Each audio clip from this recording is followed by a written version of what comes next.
AP దేవాదాయ శాఖ సహాయ కమిషనర్ శాంతి వ్యవహారం ఇటీవల చర్చనీయాంశమైన విషయం తెలిసిందే. తాను విదేశాల్లో ఉండగా శాంతి గర్భం దాల్చిందని ఆమె భర్త మదన్ మోహన్ ఆరోపించారు. ఈ గర్భానికి కారణం వైసీపీ నేత విజయసాయిరెడ్డి అని మదన్ మోహన్ సంచలన వ్యాఖ్యలు చేశారు. దీంతో ఈ వ్యవహారం ఏపీ రాజకీయాల్లో హాట్ టాపిక్ అయింది.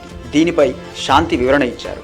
ఆమె ఏమన్నారంటే, మదన్ మోహన్తో నేను కలిసి ఉండటం లేదు. పి సుభాష్ అనే వ్యక్తిని పెళ్లి చేసుకున్నాను. నా గర్భానికి కారణం సుభాష్, విజయసాయిరెడ్డి కాదు అని ఆమె జూలై 17న ప్రెస్ మీట్లో తెలిపింది. విజయసాయిరెడ్డి కూడా ఈ వ్యవహారంపై స్పందించారు.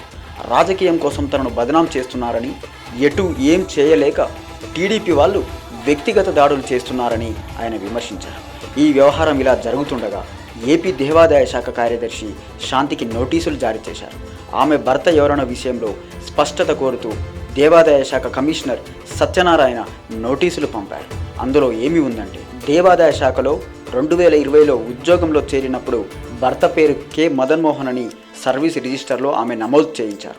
గత ఏడాది జనవరి 25న ప్రసూతి సెలవుల కోసం దరఖాస్తు చేసినప్పుడు కూడా భర్త పేరు మదన్ మోహన్ అని పేర్కొన్నారు.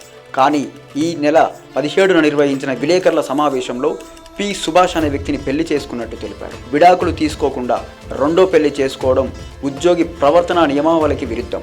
దీనిపై 15 రోజుల్లో సమాధానం చెప్పాలి అని దేవాదాయ శాఖ కార్యదర్శి నోటీసుల్లో పేర్కొన్నారు.